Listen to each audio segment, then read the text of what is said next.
ગીતા, ગંગા, ગાય, ગાયત્રી આ બધા આપણા સનાતન ધર્મના સ્તંભ છે. ગીતાનું જ્ઞાન અને એના દ્વારા બુદ્ધિનો દીવો પ્રકાશે, માણસ પ્રબુદ્ધ બને અને જ્ઞાનની જ્યોતિના અજવાળે નિરંતર કલ્યાણ તરફ આગળ વધે, એની જીવન યાત્રાને એ સફળ બનાવે. ગંગા આપણી સંસ્કૃતિ નદીઓના કિનારે ખીલી છે. સિંધુ હોય, ગંગા હોય કે અન્ય નદીઓ હોય, એના કિનારે માનવો વસ્યા, બીજા બધા જીવો, એને માટે પણ એ નદીઓનું પાણી એ જીવન છે.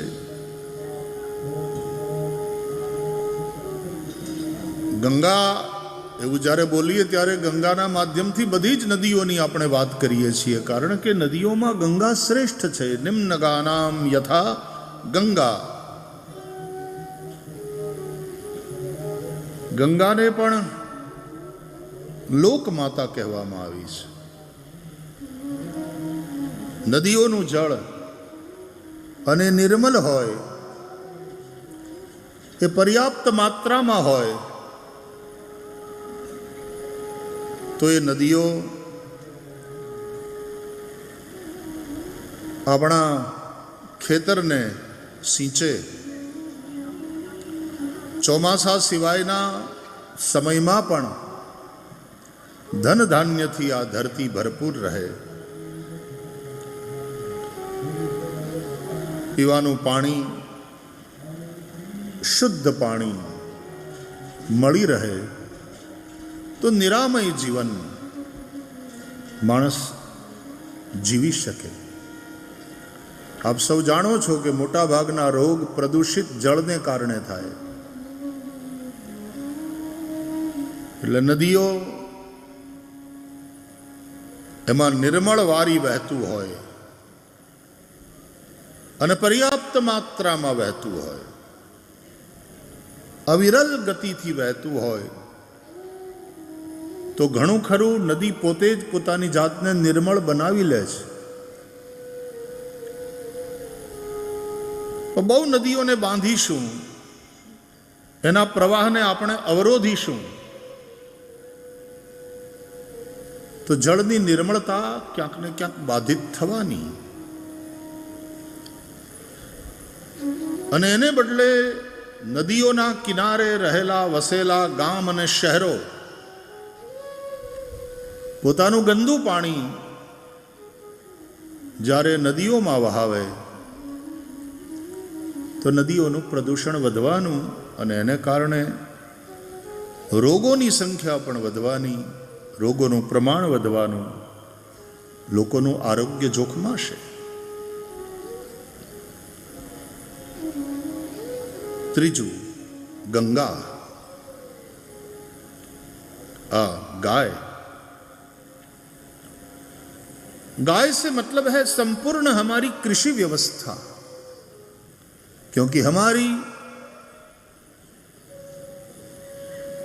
जो व्यवस्था है वो कृषि आधारित है. आज भी भारत कृषि प्रधान राष्ट्र माना जाता है. और जब हम कृषि की बात करते हैं तो गाय और गोवंश की बात करते हैं, क्योंकि बिना गाय और बिना गोवंश के कृषि संभव नहीं है. और यदि संभव है तो केमिकल फर्टिलाइजर्स અને આધુનિક જંતુનાશકો એક પ્રકારનું ઝેર છે. એ ધરતીને પણ વિષયુક્ત કરે છે અને ધરતીમાં જે વવાયેલું હોય એ પેદા થતું અનાજ કે શાકભાજી કે ફળો કંઈ પણ, એ બધું જ વિષયુક્ત બને અને એને કારણે પણ માણસનું આરોગ્ય જોખમાય. જે થઈ રહ્યું છે આપણે બધા જોઈ રહ્યા છીએ, આપણે સાક્ષી છીએ. તો કૃષિ ગાય અને ગોવંશ આધારિત, અને એટલા માટે ગાય એને આપણે વિશ્વની માતા કહી. ગાયથી મળતા બધા જ દ્રવ્યો, માત્ર દૂધ નહીં, ગૌમૂત્ર હોય, ગોમય હોય, બધા જ દ્રવ્યો એને આપણે પવિત્ર અને બહુ મહત્વપૂર્ણ માન્યા છે. યજ્ઞ ગાય વગર થઈ જ ન શકે. જૂના જમાનામાં ઋષિઓ યજ્ઞ માટે થઈને એક ગાયને અલગ જ રાખતા. એ ગાયનું ઘી, એના દૂધ, દહીં, ઘી ઇત્યાદિથી બનેલું પંચામૃત, કારણ કે પંચામૃતમાં 5માંથી 3 વસ્તુ તો ગાયથી જ પ્રાપ્ત થાય છે. પછી સાકર અને મધ, એ બીજા 2 ઉમેરીએ એટલે પંચામૃત થાય. ગોમયથી યજ્ઞશાળાને લીપવી પડે. ગોમૂત્ર, ગોમય, ગોદુગ્ધ, ગોદધી, ગોઘૃત, એના વિના યજ્ઞ ન થઈ શકે. તો અર્થવ્યવસ્થાની પણ આધારશિલા છે ગાય. એટલા માટે ગાય અત્યંત મહત્વપૂર્ણ છે. ચોથું, ગાયત્રી. સંપૂર્ણ વૈદિક વાંગ્મયનો જો કોઈ સાર હોય તો એ ગાયત્રી મંત્ર છે. ગાયત્રીની ઉપાસના દ્વારા ઋષિઓની મેધાશક્તિ ખીલી છે. નિરંતર ગાયત્રીની ઉપાસના.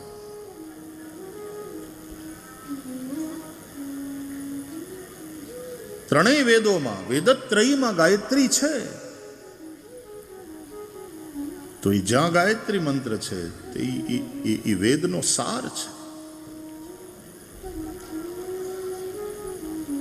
ગાયત્રીનું આટલું બધું મહત્વ છે.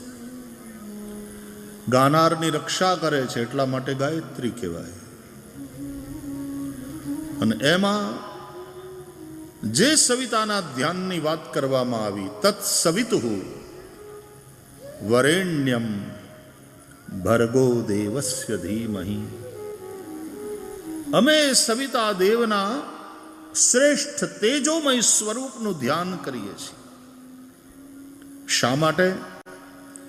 ધિયો યો નઃ પ્રચોદયાત. નઃ એટલે અમારી, ધિયઃ એટલે બુદ્ધિને, યહ જે, પ્રચોદયાત પ્રેરિત કરે છે, પ્રકાશિત કરે છે. શુભમાં પ્રેરિત કરનાર, નિરંતર કલ્યાણના માર્ગે ચાલવાની પ્રેરણા આપનાર ગાયત્રી છે. એટલે ગાયત્રીની ઉપાસના ન હોય તો માણસ ભટકતો જ રહે, અથવા તો ગેરમાર્ગે જાય, ખોટા રસ્તે જાય. અમે એ સવિતા દેવના શ્રેષ્ઠ તેજોમય સ્વરૂપનું ધ્યાન કરીએ છીએ.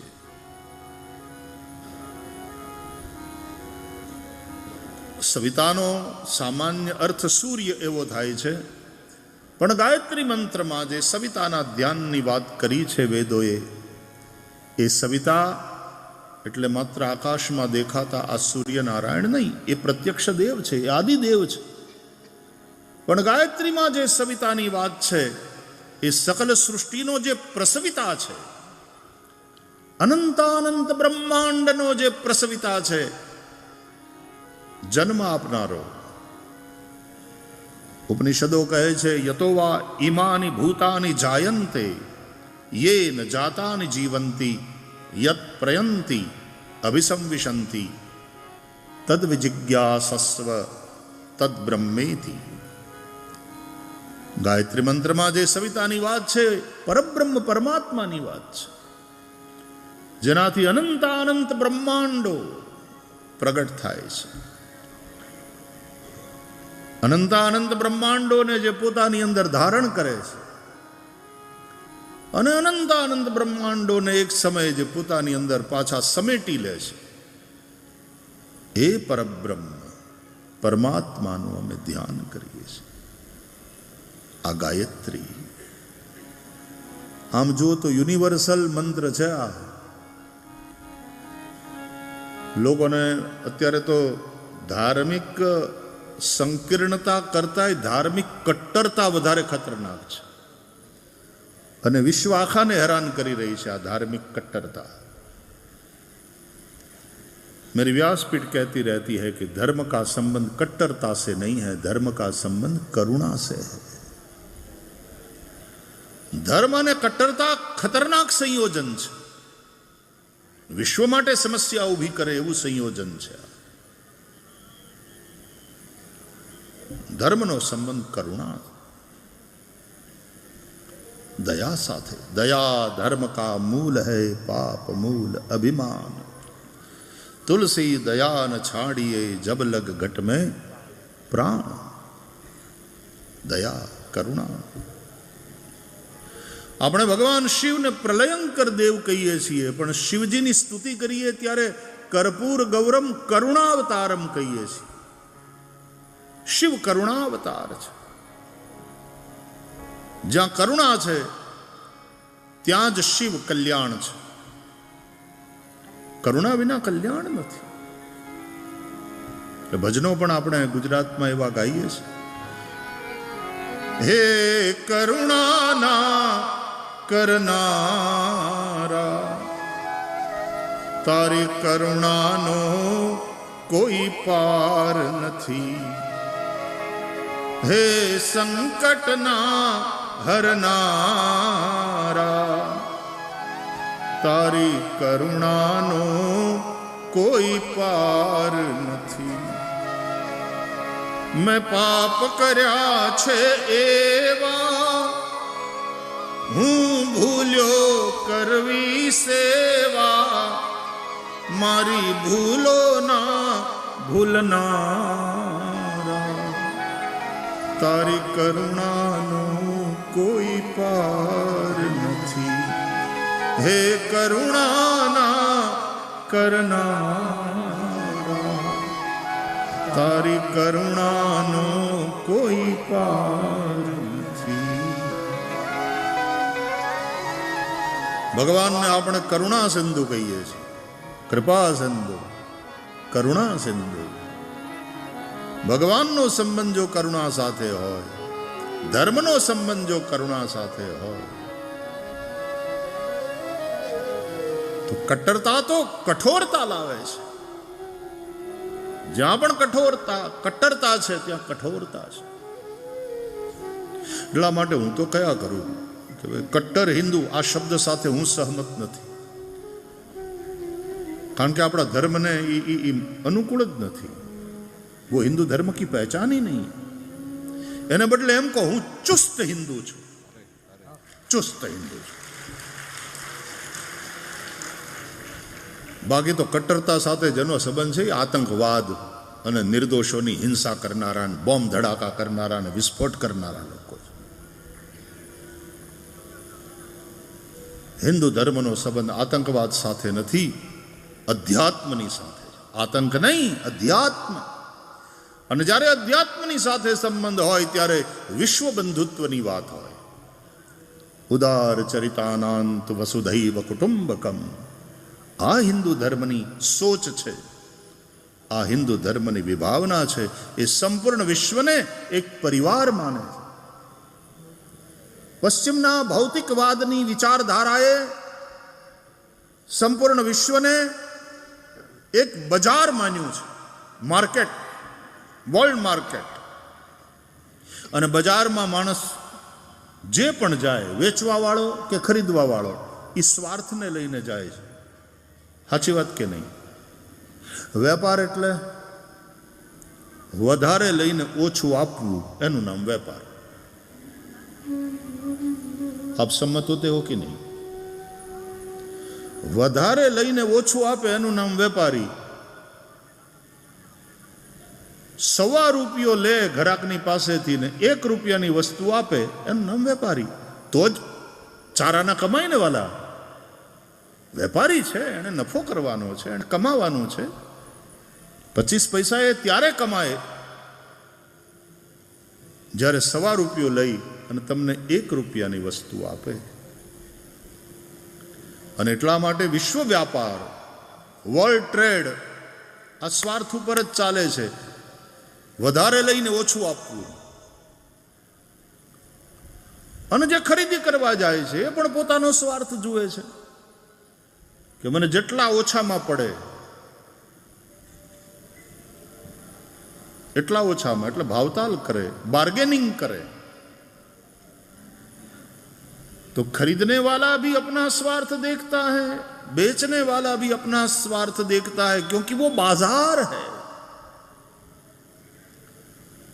તો પશ્ચિમના ભૌતિકવાદે વિશ્વ આખાને એક બજારના રૂપમાં, અને અત્યારનું જે જીઓપોલિટિકલ જે કંઈ વાતાવરણ વિશ્વ આખામાં છે, દુનિયાના બધા જ દેશોની સરકારો વેપારી થઈ ગઈ છે. સંપૂર્ણ રાજનીતિ વેપાર ઉપર આધારિત છે. એક નેતા એમ કે અમે આટલો ટેરિફ નાખશું, આના ઉપર 150%, આના ઉપર અમે 500% લઈશું, વગેરે વગેરે. पूरी राजनीति बाजार पर आधारित है. पूरी राजनीति किस देश के पास कौन से मिनरल्स है, कौन से ऑयल है, कौन से नेचुरल रिसोर्सेज है, उसको एक्सप्लॉइट हम कर सकते हैं, उसके आधार पर राजनीति करते हैं लोग. तो शोषण करवानुं, प्रकृतिना पण बधा ज रिसोर्सिस छे एनुं शोषण केवी रीते करवुं, पैसा केवी रीते बनाववा, इकोनॉमिक डेवलपमेंट, आर्थिक विकास अमारो केम थाय, एना उपर ज ध्यान छे.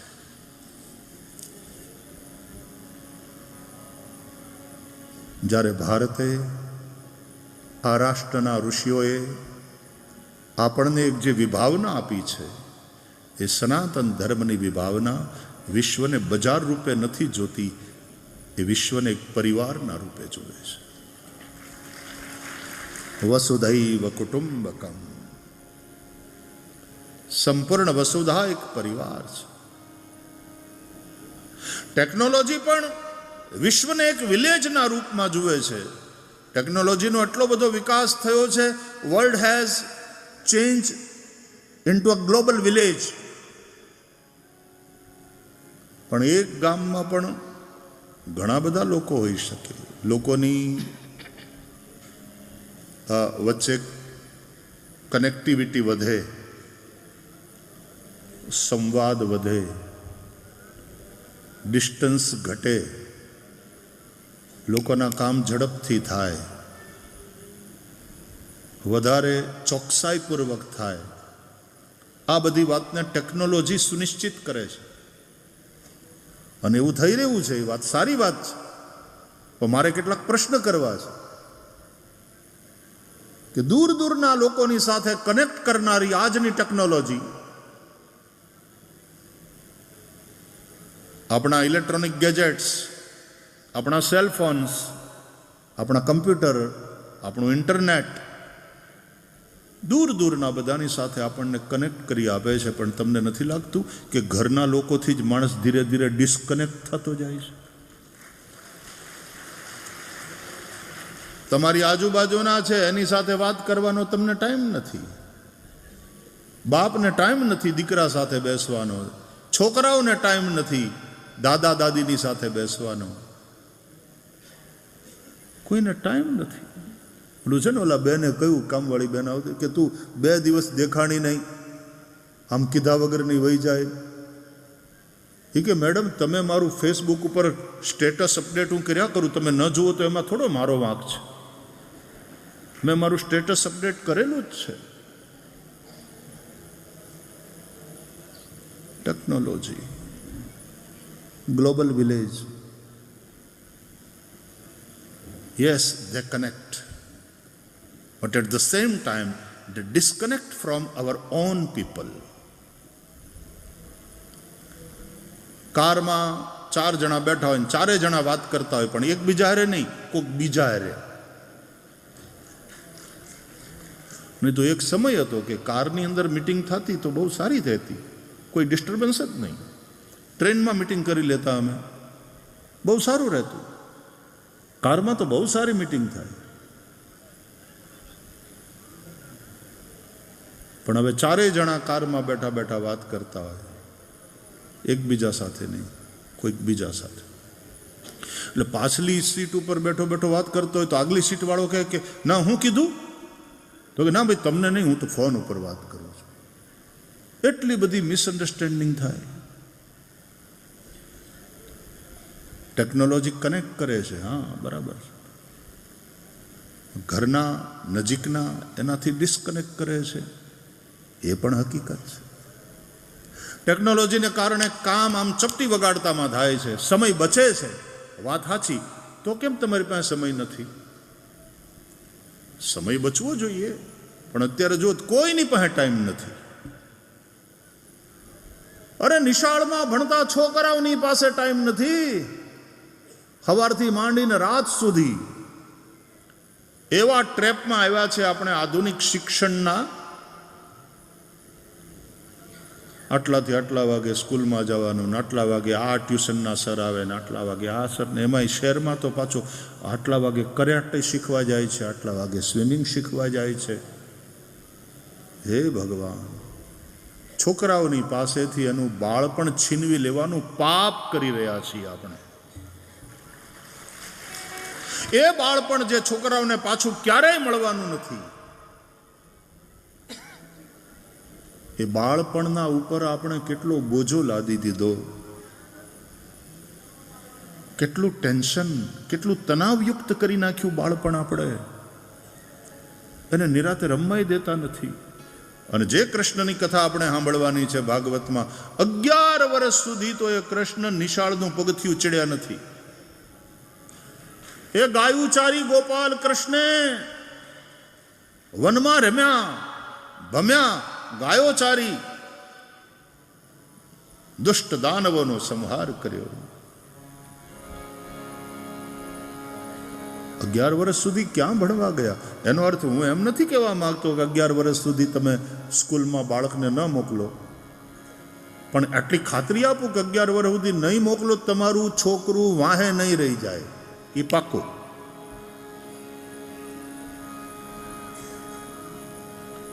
અગિયાર વર્ષ સુધી સ્કૂલ ઉપર નહોતા ગયા એ કૃષ્ણ, ભણવા નહોતા બેઠા એ કૃષ્ણ, ક્યાં વાહે રહી ગયા, ક્યાં પાછળ રહી ગયા? એ આ જગતગુરુ છે,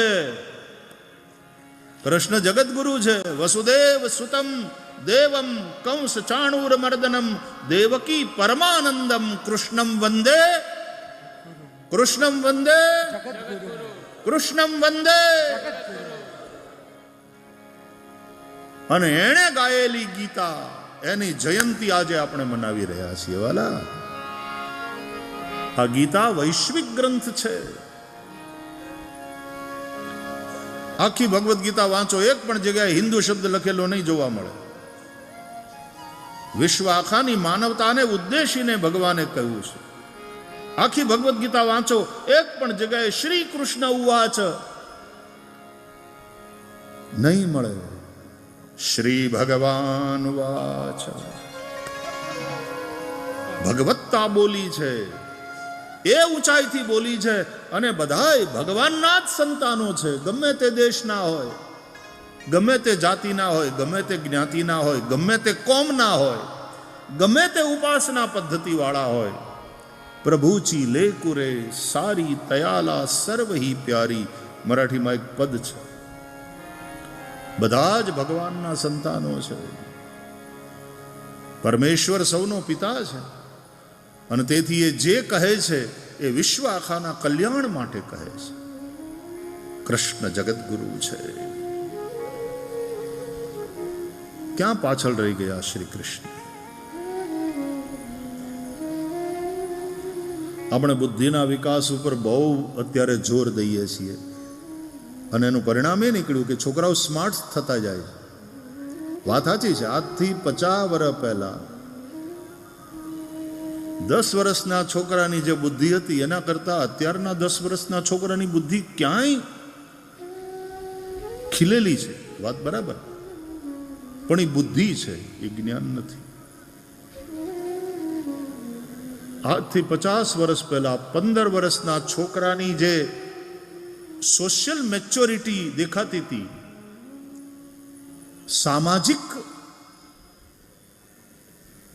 એક પરિપક્વતા, મારે સમાજમાં રહેવાનું છે, મારે મારા પરિવાર માટે કંઈક કરી છૂટવાનું છે, મારે મારા ગામ માટે કંઈક કરવાનું છે,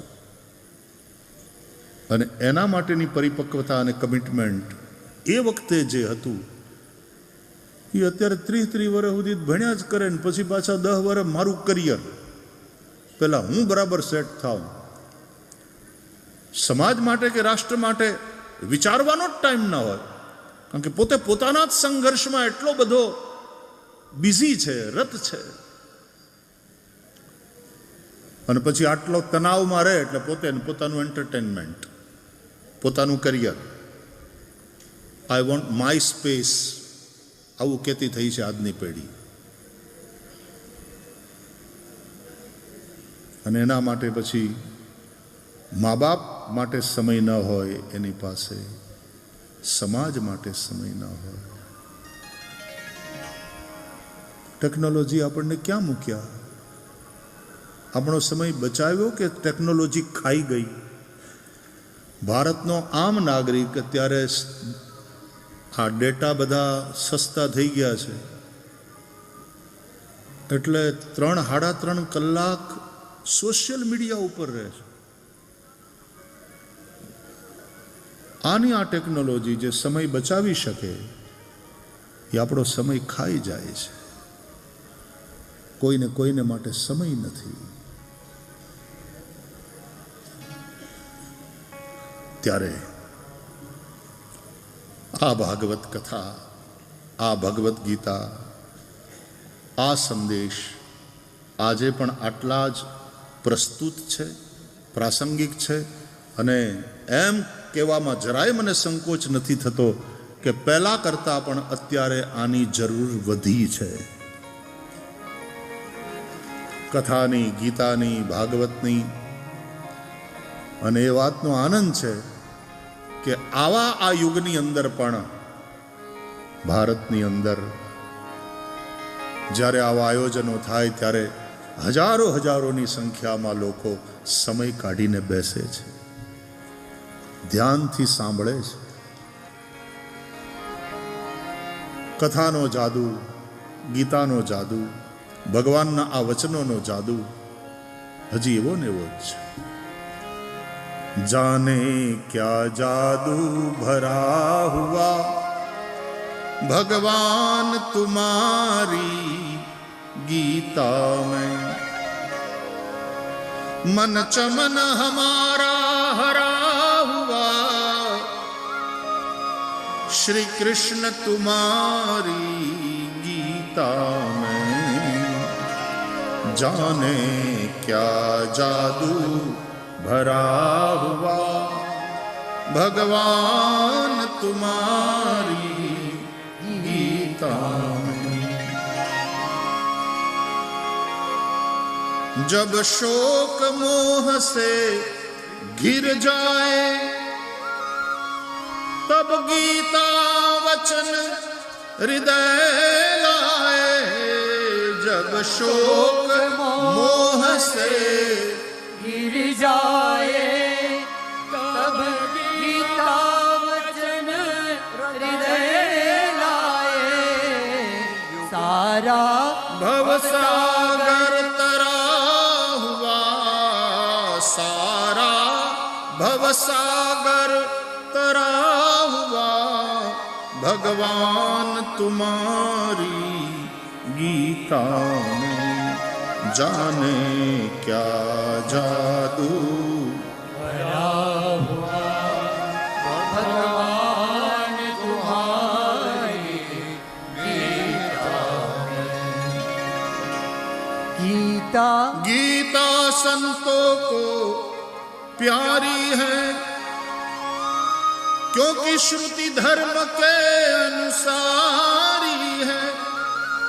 गीता संतों को प्यारी है, श्रुति धर्म के अनुसारी है। युग युग युग का अनुभव जुड़ा हुआ, युग युग का अनुभव जुड़ा ऋषिभिः परिगीतानि छंदोभिः विविधैः पृथक्। अर्जुन, मैं ये कोई नई नई बात नहीं कह रहा हूं, जो ऋषियों ने अनेक बार कहा है, जो छंदों यानी वेदों ने कहा है, वही बात मैं तेरे माध्यम से पुनः दोहरा रहा हूं, पूरे विश्व को फिर से बता रहा हूं। गीता संतों को प्यारी है, श्रुति धर्म के अनुसारी है। युग युग का अनुभव जुड़ा हुआ, युग युग का अनुभव जुड़ा हुआ। भगवान तुम्हारी गीता में जाने क्या जादू भरा हुआ। भगवान तुम्हारी गीता मन चमन हमारा हरा हुआ, चमन हमारा हरा हुआ। मन चमन हमारा हरा हुआ। चमन हमारा हरा हुआ। मन चमन हमारा हरा हुआ। श्री कृष्ण तुम्हारी गीता में, भगवान तुम्हारी गीता में जाने क्या जादू भरा हुआ। भगवान गीता के गायक भगवान हैं, गीता के गायक जगत गुरु हैं। मात्र बौद्धिक विकास नहीं,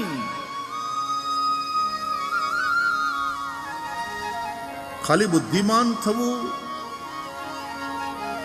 બહુ બુદ્ધિનો વિકાસ થાય, માત્ર આટલું જ સુનિશ્ચિત કરે તો એ શિક્ષણ અધૂરું છે.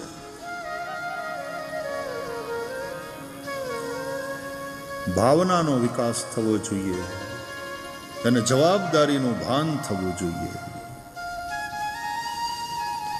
હૃદય અને બુદ્ધિ આ બંનેનો સમ્યક વિકાસ થવો જોઈએ. બુદ્ધિનો વિકાસ થાય અને હૃદય સાંકડું રહી જાય, તમારી ભાવના સ્વાર્થથી ભરેલી રહે, એમ નહીં. એટલે આઈક્યુની સાથે સાથે ઇક્યુ પણ બહુ મહત્વનું, ઇમોશનલ કોશન્ટ એનું પણ એટલું જ મહત્વ છે. તમે ભાવનાત્મક દ્રષ્ટિએ મેચ્યોર છો? બૌદ્ધિક વિકાસ તો થયો છે, ભાવાત્મક વિકાસ થયો છે, અને બંને વિકાસ થયા પછી તમે કર્તવ્ય પાલનમાં તત્પર થયા છો, કામમાં લાગ્યા છો, પરસેવો પાડો છો. કારણ કે આળસુની જેમ બેઠો રહે બધું જાણ્યા પછી તો જ્ઞાનમ ભારઃ ક્રિયામ વિના, એ જ્ઞાન ભારરૂપ બની જાય છે આચરણ વગર.